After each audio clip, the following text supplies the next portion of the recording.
আপনাদের সামনে এখন একটা ভিডিও আসবে, ভিডিওটা আপনারা দেখবেন, দেখার পর সাথে সাথে কমেন্ট করবেন না। ভিডিওটার পরে আরো কিছু কথা আছে, সেটা শোনার পরেই আপনারা ভালো মন্দ কমেন্ট করবেন। ধন্যবাদ।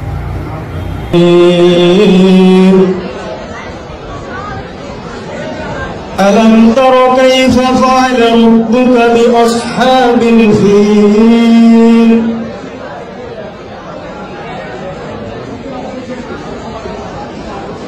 ألم يجدك يتيما فآوى ووجدك ضالا فهدى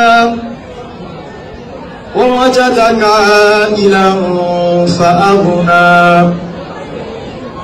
فأما اليتيم فلا تقهر وأما السائل فلا تنهر وأما بنعمة ربك فحدث صدق الله العظيم। এই যে এখন আপনারা যার কোরআন তেলাওয়াতটা শুনলেন, এটা বিএনপির একটা অনুষ্ঠানে এই কোরআন তেলাওয়াতটা করেছেন। সূরা ফিল দিয়ে শুরু করেছেন। প্রথম আয়াত বলার পরে তিনি পরের আয়াত ভুলে গেছেন বলতে কখনো কখনো বড় অনুষ্ঠানে, সবার পক্ষে তো এই সমস্ত অনুষ্ঠানে কোরআন তেলাওয়াত করা সম্ভব না, তিনি ভুলে গেছেন। কিন্তু অত্যন্ত বুদ্ধিমত্তার সাথে তিনি কিন্তু আরেকটা সূরাতে চলে গেছেন এবং তার পড়া কিন্তু সহিহ শুদ্ধই ছিল, একেবারে খারাপ ছিল না যে ফেলে দেওয়ার মতন, তাকে গালাগালি করার মতন। সুতরাং তাকে গালাগালি করবেন না, উৎসাহ দিবেন। এই গালাগালি পাওয়ার মতো লোক না তোরে ভাই।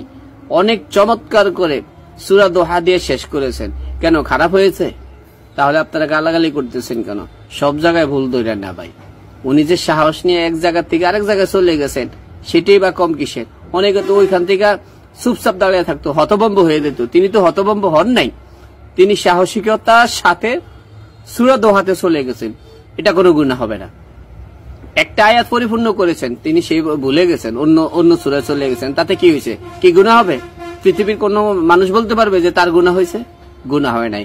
সুতরাং গালাগালি করার দরকার নেই।